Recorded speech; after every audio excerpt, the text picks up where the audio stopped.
What's up, everybody? It's the Digital World Podcast, and get ready to get your socks blown off because this is going to be a very turbulent ride. Let me show you a few clips. And at this point, if you've been watching this channel, you already know what's coming. And it should be of no surprise at all. But nevertheless, lest you forget, let me refresh your memory a little bit. Take a listen.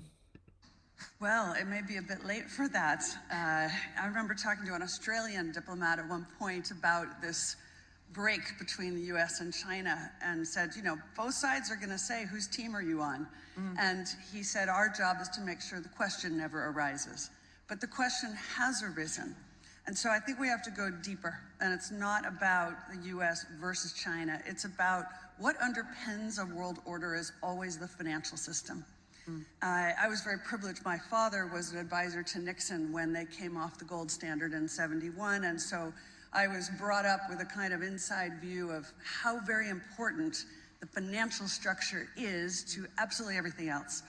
And what we're seeing in the world today, I think, is we are on the brink of a dramatic change where we are about to, and I'll say this boldly, we're about to abandon the traditional system of money and accounting and introduce a new one. And the new one, the new accounting, is what we call blockchain. It means digital. It means having a almost perfect record of every single transaction that happens in the economy, which will give us far greater clarity over what's going on. It also raises huge dangers in terms of the balance of power between states and citizens. In my opinion, we're going to need a digital constitution of human rights if we're going to have digital money.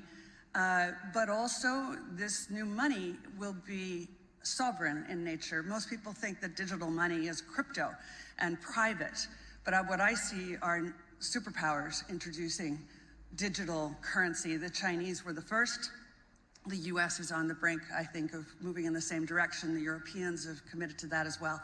And the question is, will that new system of digital money and digital accounting accommodate the competing needs of the citizens of all these locations so that every human being has a chance to have a better life? Because that's the only measure of whether a world order really serves. But folks, it's going to be the complete opposite of that. It's really going to be an enslavement to all. Might seem like it's helping you, but in the end, it's going to be a massive enslavement tool. And that's what the CBDC will be. And in the future, who knows if this video will even be allowed to be played because it's talking against what they want to implement. On to the next video. Here, George Gammon posted this. Tony Blair, former Prime Minister of the UK, says we can't go back to normal life unless you have digital ID that includes your medical records. Why? We could live perfectly normal without it, but they want to control you.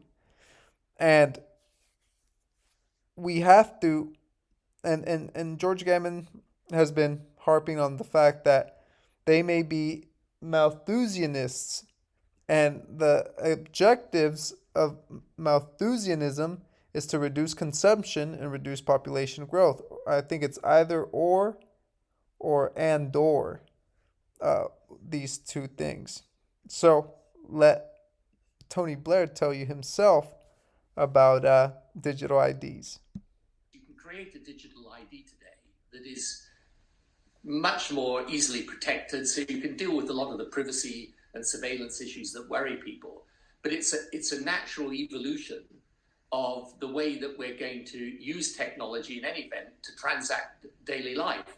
And this COVID crisis gives an additional reason for doing that. Because, look, I could be wrong about this, but when I look at, for example, how you restart some businesses, how you restart international travel, I think people's disease status, for example, have they been tested? What is the result of that test?